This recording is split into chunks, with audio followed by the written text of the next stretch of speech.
Bismillahirrahmanirrahim. Assalamualaikum warahmatullahi wabarakatuh. Alhamdulillahirabbil alamin wassalatu wassalamu ala asyrofil anbiya wal mursalin wa ala alihi wa sahbihi ajmain. Amma ba'd. Kita lanjut. Kemarin kita baru bacakan pembacaan kitab tauhid yang merupakan penjelasan dari muallim atau Ustaz Alam Nasution tentang kitab Aqidatul Awam karangan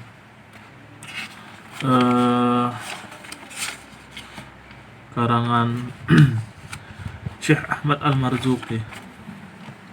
Jadi syair kemarin itu abda'u bismillahirrahmanirrahim wa birrahimi daimil ihsani falhamdulillahil qadimil awwali wal akhiril baqi bila tahawuli thumma salatu wassalamu sarmada ala nabiyil khairi man qad wahada wa alihi wa sahbihi wa man tabi sabila dinil haqqi ghaira mubtadi wa ba'du fa'alam bi wujubil ma'rifah min wajibilillahi asrina sifah. Sampai situ ya.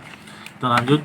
Fallahu mawjudun qadimun baqi mukhalifu lil khalqi bil itlaqi. Artinya itu adalah maka Allah itu mawjud, qadim, lagi baqo, berlainan, lagi makhluk dengan mutlak.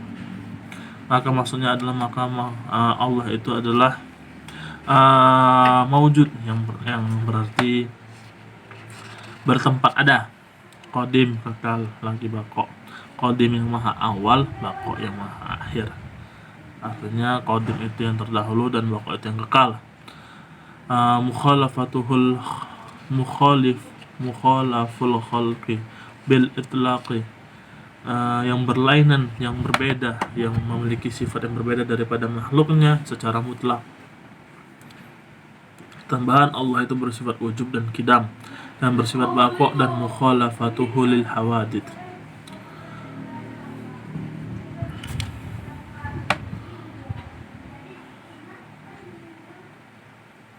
Wa qa'imun ghani wa wahidun wa hayy qadir muridun alimu bi kulli syai'.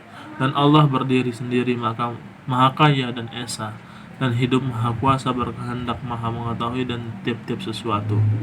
Tambahan kemudian Allah itu bersifat pula dengan qiyamuhu bi nafsi, yang artinya berdiri dengan sendirinya tanpa adanya campur tangan atau campur zat atau campur urus dengan zat lain. Artinya Allah itu punya kehendak sendiri, punya dia hidup atau dia itu berdiri atau dia itu ada tanpa ada yang mengadakan, dia itu bisa berkuasa tanpa ada yang memberinya kuasa, maksudnya begitu. Wahdaniyah adalah esa, dan hayat artinya yang maha hidup itu artinya maksudnya adalah maha hidup yang karena tiada yang menghidupkan, berbeda seperti kita yang hidup karena ada yang menghidupkan. Dan bersifat qudrah, iradat, dan ilmu. Qudrah itu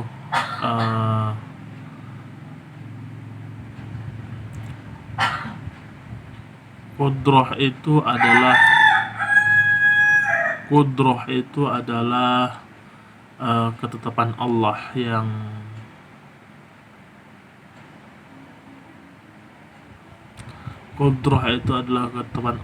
yang kita belum tahu, artinya sudah Allah tetapkan namun belum terjadi pada kita. Sedangkan iradah itu adalah ketetapan Allah yang telah terjadi pada kita. Serta ilmu, artinya Allah maha mengetahui baik yang belum terjadi ataupun yang sudah terjadi, begitu. Sami'unil basiri wal mutakallimu lahu sifatun sab'atun tantatimu. Artinya Allah maha mendengar lagi dan maha melihat dan berkata-kata baginya 7 sifat yang teratur. Allah bersifat pula sama, yang maha melihat, yang maha mendengar, basar yang maha melihat, dan kalam yang maha berkata-kata. Maka wujud itu sifat nafsiyah. Jadi sifat dirinya Allah itu adalah wujud, yang artinya pastilah Allah itu ada. Kalau tiada Allah, maka siapa yang menciptakan alam semesta, siapa yang menciptakan kita? Kalau Allah tiada, maka wajiblah Allah ada, wajiblah Allah wujud. Adapun qidam baqa mukhalafatuhu lil hawadits qiyamu bi nafsi dan wahdahnya adalah sifat salbiyahnya Allah, sifat yang menjelaskan keadaannya Allah Subhanahu wa taala.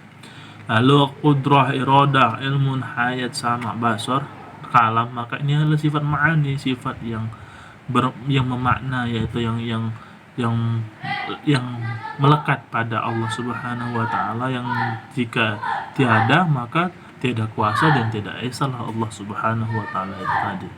Jadi wajiblah Allah berketetapan bagi yang belum terjadi bagi hambanya, bagi makhluknya, maupun yang sudah terjadi, qudrah dan iradah.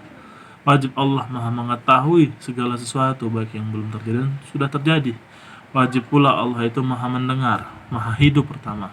Karena ketika Allah tiada hidup, maka bagaimana, siapa yang memberikan kita kehidupan? Wajib pula Allah itu maha mendengar.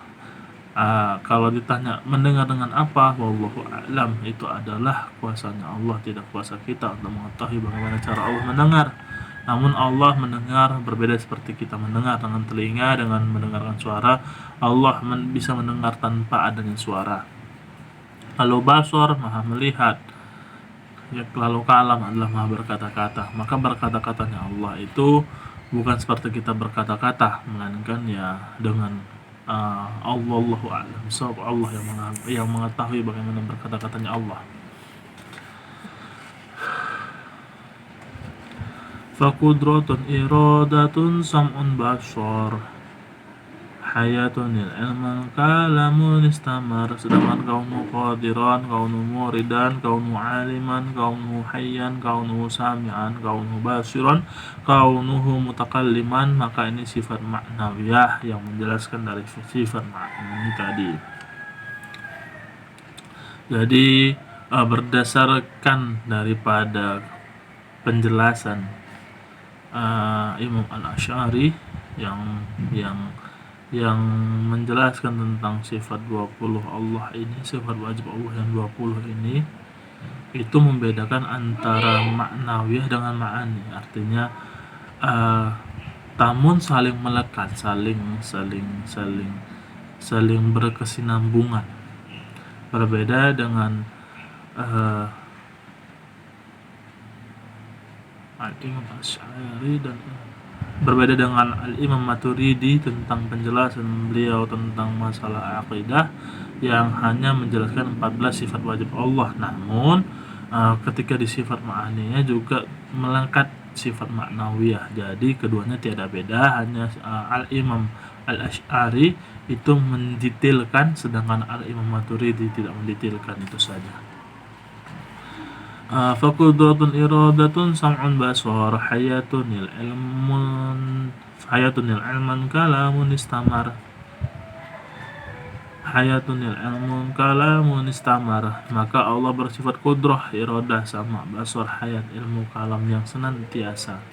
Maka kita wajib meyakini bahwa Allah kuasa atas apa ya saja selama sesuatu itu mungkin atau yang bisa terjadi, dan semua yang terjadi ini adalah dengan iradahnya, dan dia mendengar dan melihat semua yang ada, dan ilmunya meliputi segala-galanya, dan dia senantiasa berkata-kata, tidak berhuruf dan tidak bersuara, maka maha suci kalamnya menyerupai kalam makhluk. Artinya wajib kita meyakini bahwanya Allah berkuasa atas segala sesuatu yang mungkin terjadi. Lalu ada nggak yang nggak mungkin? Ada. Seperti Allah punya anak, Allah punya orang tua, Allah punya kawan dan sebagainya yang menyerupai zatnya Allah Subhanahu wa taala, itu hal yang tidak mungkin terjadi. Maka Allah kita lepaskan kemungkinan itu, karena tidak mungkin terjadi. Kenapa? Karena itu akan menimbulkan perdebatan yang berlebihan dan perdebatan yang tidak sehat. Karena kalau kita masukkan kemungkinan pada hal itu, Allah kuasa atas itu. Artinya Allah tidak esa. Allah bisa menciptakan anaknya, Allah bisa menciptakan orang tuanya, Allah bisa menciptakan kawan-kawan yang sejajar dengan dia. Artinya Allah tidak esa. Dengan Allah itu maha esa, maha tunggal zatnya, tiada yang seperti Allah Subhanahu wa taala. Kita wajib yakini itu, makanya kita lepaskan kemungkinan itu. Namun segala hal yang di dunia ini, di alam semesta ini, Allah maha kuasa atasnya. Namun kalau kita bilang Allah tiada kuasa atas itu, maka Allah lemah. Jadi itu hal yang menjadi perdebatan yang tidak sehat, yang akhirnya itu harus dikeluarkan, bukan tempatnya, bukan posisinya, begitu kira-kira. Lalu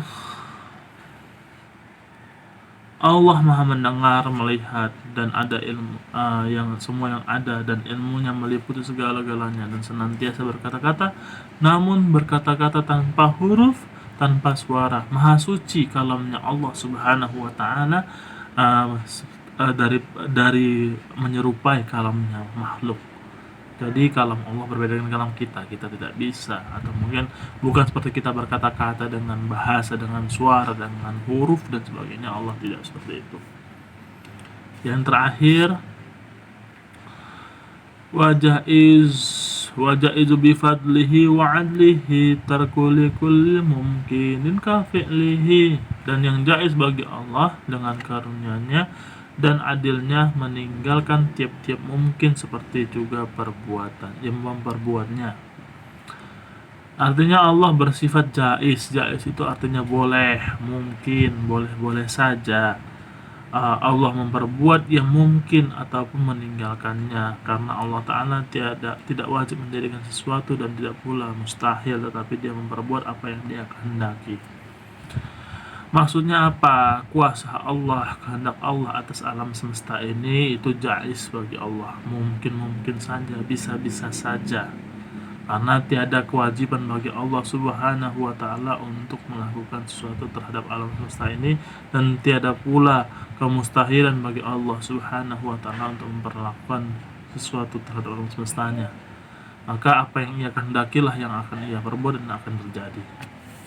Begitu kira-kira sedikit pembacaan kitab Tauhid ini. Besok insya Allah kita akan lanjut tentang sifat-sifat Nabi. Mudah-mudahan menjadi pahala bagi kita, keberkahan, menjadi wasilah kita untuk lebih paham terhadap sifat Allah Subhanahu wa taala. Wallahul muwaffiq ila aqwamit thoriq. Assalamualaikum warahmatullahi wabarakatuh.